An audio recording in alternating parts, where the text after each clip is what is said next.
एक ऐसी दुनिया है जहां लोग पानी की बूंद बूंद को तरस रहे हैं। डेली का काम बिना पानी के करने पर मजबूर है। कैसे करेंगे, क्योंकि इन्हें पीने तक का पानी नहीं मिल रहा। लेकिन जैसा हमेशा होता है ना, अमीरों के पास चाहे दुनिया में कैसी भी मुसीबत क्यों ना आए, उन्हें परेशानी नहीं होती। वैसा ही कुछ यहाँ पर भी है। कहानी की शुरुआत में हमें फ्यूचर में एक ऐसा वक्त दिखाया जाता है जब जिंदगी बहुत आसान थी, लेकिन अब सब कुछ बदल चुका है। दुनिया एक सूखी हुई वीरान जमीन में बदल चुकी है। बरसों से बारिश नहीं हुई। लोग प्यास और भूख से लड़ते हुए हर दिन जिंदा रहने की कोशिश कर रहे हैं। जमीन अब पूरी तरह रेगिस्तान बन चुकी है। इसी बर्बाद हुई दुनिया में कुछ लोग अब भी इस उम्मीद में हैं कि दुनिया जल्दी ही पहले जैसी हो जाएगी। इसके बाद हमें होम टाउन में रहती हुई एक फैमिली दिखाई जाती है जिसमें आर्नेस्ट नाम का आदमी है, जिसके पास गांव में बहुत ज्यादा जमीन है। लेकिन आर्नेस्ट की जमीन पिछले कई सालों से पानी न होने की वजह से बंजर हो चुकी है। आर्नेस्ट के पास इतने पैसे भी नहीं कि वह महंगे दामों पर पानी खरीद कर अपनी जमीन उगा सके। इसीलिए अर्नेस्ट ने सरकार से भी कई बार रिक्वेस्ट की कि मेरी जमीन अभी इस काबिल है कि अगर उसे पानी मिले तो वह दोबारा से हरी भरी हो जाए। लेकिन कोई भी अर्नेस्ट की बात पर यकीन करने को राजी नहीं होता। इसीलिए अर्नेस्ट खुद ही अपनी जमीन पर पानी तलाश करने की कोशिश करता है। लेकिन कई दिनों की मेहनत के बाद भी अर्नेस्ट को वहां से पानी नहीं मिलता। अब तक तो अर्नेस्ट की पानी निकालने वाली मशीन भी खराब होने लग चुकी थी। एक दिन अर्नेस्ट की जमीन में पानी की मशीन चोरी करने के लिए दो चोर आते हैं। लेकिन अच्छी बात यह थी कि अर्नेस्ट को उन दोनों के बारे में पता चल चुका था। अर्नेस्ट भागता हुआ अपनी गन लाता है और उन दोनों पर तान देता है। चोरों को अपनी मौत सामने नजर आ रही थी, इसीलिए वह बहाना करने लगते हैं कि हम काफी दूर से आए हैं, इसीलिए हमें कुछ पानी की जरूरत है। अर्नेस्ट को उनकी हालत देखकर दोनों पर तरस आ जाता है, इसीलिए वह इन दोनों को पानी देने का सोचता है। लेकिन तभी वह लोग अपने पास रखी हुई गन निकाल लेते हैं। अर्नेस्ट बहुत गुस्से में आ जाता है और बिना कुछ सोचे समझे ही दोनों को शूट करके मार देता है। इसका मतलब ये है कि पानी की इतनी कमी हो चुकी है कि लोग पानी के लिए एक दूसरे को मारने पर आ चुके हैं। अगले दिन अर्नेस्ट अपने बेटे जीरो के साथ वाटर सप्लाई वाली जगह पर जाता है, जहाँ इसकी मुलाकात मैक्स नाम के आदमी से होती है। ये लोग प्राइवेट कंपनीज के साथ मिलकर बड़ी बड़ी मशीनस लगाते हैं और पानी निकालकर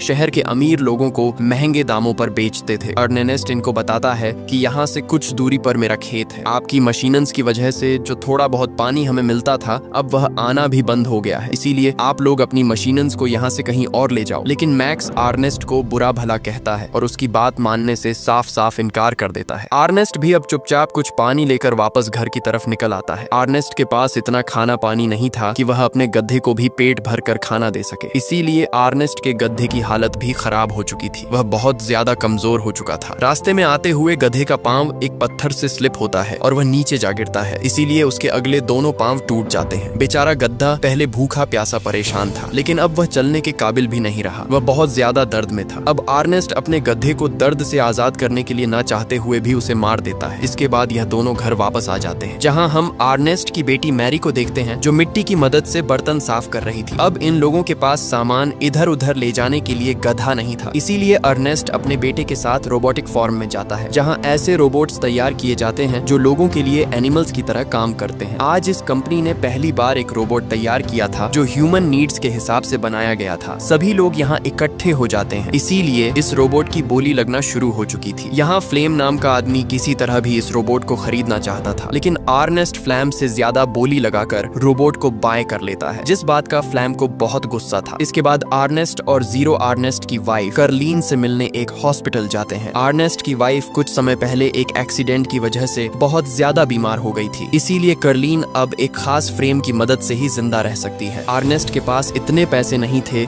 कि वह यह फ्रेम बाय करके अपनी वाइफ को घर ला सके, इसीलिए कार्लिन हॉस्पिटल में ही रहती है और सारी फैमिली कारालीन से मिलने हॉस्पिटल ही आती है। कार्लिन से मिलने के बाद बाप बेटा घर की तरफ चल जाते हैं। रास्ते में इन दोनों को रूबी नाम का आदमी मिलता है, जो खाना पानी ना होने की वजह से बहुत ज्यादा परेशान था। उसके पास इतने पैसे नहीं थे कि वह अपने बच्चे को पाल सके, इसीलिए रूबी रोड पर अपने बेटे को सेल करने के लिए खड़ा था। अर्नेस्ट को जब पता चलता है तो वह रूबी को ऐसा करने से रोकता है। अर्नेस्ट रूबी को हौसला देता है और कहता है, तुमको ऐसा नहीं करना चाहिए। रूबी अर्नेस्ट को पहले से जानता है, इसीलिए वह अर्नेस्ट को बताता है कि तुम्हारी बेटी मेरी का किसी लड़के के साथ चक्कर चल रहा है, इसीलिए तुम्हें उसे कंट्रोल में रखना चाहिए। यह बात सुनकर अर्नेस्ट को रूबी पर बहुत गुस्सा आता है, इसीलिए वह चुपचाप घर चला आता है। अर्नेस्ट मेरी के पास जाकर उससे पूछता है और कहता है, तुम्हें मुझे बताना चाहिए था। लेकिन मेरी अर्नेस्ट से कहती है, मैं अपनी जिंदगी के फैसले खुद कर सकती हूँ, आपको मेरी जिंदगी में इंटरफेयर करने की कोई जरूरत नहीं। अर्नेस्ट अपनी बेटी का ऐसा बिहेवियर देखकर अंदर से टूट जाता है और गुस्से में आकर मेरी को रूम में लॉक कर देता है। अगले दिन अर्नेस्ट को पता चलता है कि उसका रोबोटिक गधा चोरी हो चुका है। अर्नेस्ट का पूरा शक फ्लेम पर ही जाता है क्योंकि फ्लेम ही रोबोटिक गधा खरीदना चाहता था। अर्नेस्ट अब फ्लेम के पास जाने वाला था, तभी वहाँ वाटर सप्लाई वाले लोग आ जाते हैं, जो आते ही अर्नेस्ट को इतना मारते हैं कि वह बेहोश हो जाता है। थोड़ी देर बाद जब अर्नेस्ट की आंख खुली तब वह लोग अर्नेस्ट को बताते हैं कि हमने खुद तुम्हें तुम्हारे रोबोटिक गद्दे के साथ यहाँ से पानी चुराते हुए देखा है। अर्नेस्ट उनकी समझाने की कोशिश करता है कि उसने कुछ नहीं किया, लेकिन वो लोग अर्नेस्ट की एक नहीं सुन रहे थे। किसी तरह अर्नेस्ट अपनी गन तक पहुंचता है और सबको गन पॉइंट पर ले लेता है। वह लोग गन देखकर पीछे हो जाते हैं, जिससे अर्नेस्ट को यहाँ से भागने का मौका मिल जाता है। अर्नेस्ट किसी भी हाल में फ्लेम को ढूंढना चाहता है क्योंकि अब उसे यकीन हो चुका है कि यह काम फ्लेम का ही है। थोड़ी देर बाद जब अर्नेस्ट को फ्लेम मिलता है तो अर्नेस्ट उसे गन पॉइंट पर करके वाटर सप्लाई वालों की तरफ जाने के लिए फोर्स करता है क्योंकि अर्नेस्ट अपने आप को बेगुनाह साबित करना चाहता है। अर्नेस्ट बहुत ज्यादा जख्मी था, उसकी हालत बहुत ज्यादा खराब थी, लेकिन फिर भी वह फ्लेम को उन लोगों के पास ले जाने लगता है। अर्नेस्ट थोड़ा ही चलने पर डिहाइड्रेशन का शिकार हो चुका और फ्लेम को भी इस बात का अंदाजा हो चुका था। फ्लेम अर्नेस्ट से कहता है कि हमारे पास बहुत सारा पानी मौजूद है, तुम इस पानी में से थोड़ा पानी पी सकते हो, बाद में हम इस पानी को बेचकर अच्छे खासे पैसे बटोर लेंगे। अर्नेस्ट की हालत ऐसी नहीं थी कि वह पानी के बिना एक और कदम भी चल पाता, इसीलिए वह थोड़ा सा पानी पी लेता है, लेकिन वह पानी बेचना नहीं चाहता क्योंकि सप्लायर्स के सामने अर्नेस्ट को अपने आप को बेगुनाह साबित करना है। इसके बाद यह दोनों वहाँ से आगे बढ़ने लगते हैं, लेकिन अर्नेस्ट के कदम लड़खड़ाने लगते हैं। फ्लाइंग के दिमाग में लालच आता है, इसीलिए वह एक पत्थर उठाकर अर्नेस्ट के सर पर दे मारता है। पत्थर लगते ही अर्नेस्ट नीचे गिरता है और वहीं पर उसकी मौत हो जाती है। फ्लेम वहाँ ऐसा सीन क्रिएट करता है जिससे सबको लगे कि अर्नेस्ट को उसके रोबोटिक गद्दे ने ही मारा है। इसके बाद फ्लेम अर्नेस्ट के घर जाता है जहाँ वो मैरी से मिलता है। तब हमें पता चलता है कि फ्लेम वही लड़का है जिसे अर्नेस्ट की बेटी का चक्कर चल रहा था। मैरी फ्लेम से मिलकर बहुत खुश होती है। इधर हम जीरो को देखते हैं जो अपने डैड के काफी देर तक घर न आने पर बहुत ज्यादा परेशान हो चुका था, इसीलिए वो डैड को ढूंढने के लिए चला जाता है। वहाँ उसे रोबोटिक गद्दा मिलता है जिसके साथ कुछ वाटर बॉटल्स भी पड़ी हुई थी। ये बॉटल्स उसी वाटर सप्लायर की थी जिनके पास जीरो और अर्नेस्ट मूवी की शुरुआत में गए थे। जीरो को पता चल चुका था कि उसके डैड अब इस दुनिया में नहीं रहे। इसके बाद जीरो वो बॉटल्स लेकर सप्लायर के पास जाता है तो उन्हें भी पता चल जाता है कि अर्नेस्ट ने उनकी बॉटल्स नहीं चुराई थी, क्योंकि अगर अर्नेस्ट बॉटल्स भरता तो बाकी की बॉटल्स भी वहीं पर होनी चाहिए थी। जीरो को भी लगता है कि उसके डैड को रोबोटिक गद्दे ने ही मारा है, इसीलिए उसे रोबोट पर बहुत गुस्सा आ जाता है। घर आकर जीरो उसे तोड़ने की कोशिश कर रहा था, तभी वहाँ फ्लैम भी आ जाता है। फ्लैम जीरो के सामने अच्छा इंसान बनने की कोशिश करता है। वह जीरो को हौसला देता है और उसे झूठी तसल्ली देता है। जीरो भी फ्लैम की बातों में आ चुका था। एक दिन फ्लैम जीरो से कहता है कि मैं तुम्हारी बहन को पसंद करता हूँ, इसीलिए मैं उससे शादी करना चाहता हूँ। जीरो भी अब तक फ्लैम को एक्सेप्ट कर चुका था। फ्लैम का असली मकसद अर्नेस्ट की सारी जमीन पर कब्जा करना था, इसीलिए वह मेरी को झूठे प्यार का धोखा भी दे रहा था। फ्लैम अब उनकी खेत में फसल उगाना चाहता था, इसीलिए वह वाटर सप्लायर्स के पास जाकर कहता है कि मुझे इल्लीगली अपनी फसल उगाने के लिए पानी दो। जब मेरी फसल उगेगी तो हम दोनों आधे आधे पैसे रख लेंगे। सप्लायर्स को भी कंपनी से ज्यादा कुछ नहीं मिलता था, इसीलिए वह बिना सोचे समझे ही फ्लैम की बात मान जाते हैं। अब फ्लैम को उसकी फसल उगाने के लिए बहुत सारा पानी दे दिया जाता है। फ्लैम फसल पर बहुत ज्यादा मेहनत करता है। जल्द ही उनकी जमीन में फसल उगना शुरू हो जाती है। फ्लैम और जीरो अपनी जमीन में फसल देखकर बहुत ज्यादा खुश थे। अब तो फ्लैम और मेरी शादी भी कर लेते हैं। फ्लैम अब अपनी जिंदगी में बहुत खुश था, उसकी लाइफ बहुत अच्छी चल रही थी। लेकिन एक दिन फ्लैम के पास बैंक से कुछ लोग आते हैं जो फ्लैम को बताते हैं कि अर्नेस्ट ने अपने खेतों के लिए बैंक से लोन लिया था, लेकिन काफी समय गुजर जाने के बाद भी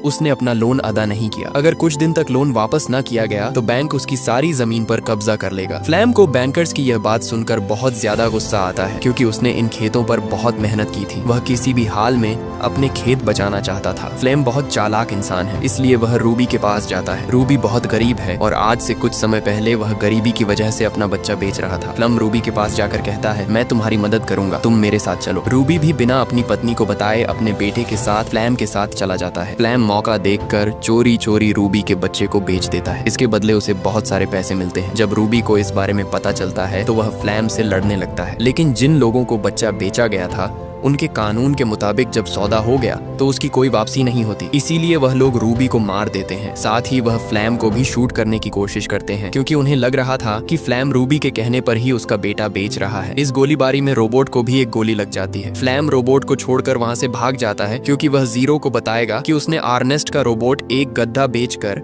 बैंक का कर्ज अदा कर दिया है। रोबोट में एक फीचर था कि अगर उसका मालिक उसे कहीं छोड़कर चला जाए तो रोबोट की सारी सेटिंग्स रिसेट हो जाती थी। इसी वजह से अब अब रोबोट धीरे धीरे खुद ही अपने डिफॉल्ट ओनर की तरफ जाने लगता है। ओनर जैसे ही रोबोट को देखता है तो वह अचानक हैरान रह जाता है। रोबोट एक गद्दे के ऊपर नंबर प्लेट की तरह आर्नेस्ट का नाम लिखा हुआ था, इसीलिए ओनर रेडियो की मदद से आर्नेस्ट से कांटेक्ट करने की कोशिश करता है। इधर हम फ्लैम को देखते हैं जो बहुत खुश है क्योंकि उसने बैंक का लोन अदा कर दिया है। जीरो जब ओनर की यह न्यूज सुनता है तो वह बहुत ज्यादा परेशान हो जाता है। खाना खाते हुए जीरो फ्लैम से पूछता है, क्या तुमने सच में रोबोट को बेच दिया है? ये सुनकर फ्लैम को बहुत गुस्सा आ जाता है। वह जीरो को बहुत बुरा भला कहता है। फ्लैम का ऐसा बर्ताव देखकर जीरो का शक और भी गहरा हो जाता है। अगले दिन जीरो उसी कंपनी में जाता है जहां से वो और उसके डैड ने रोबोटिक गद्दा खरीदा था। वहां जीरो की मुलाकात ओनर से होती है। तब तक ओनर ने रोबोटिक गद्दे को पूरी तरह ठीक कर दिया था। इसके साथ ही वह जीरो को एक खास बात बताता है। ओनर कहता है कि रोबोट अपनी मेमोरी में वीडियो रिकॉर्डिंग भी करता है। जीरो जैसे ही वह रिकॉर्डिंग देखता है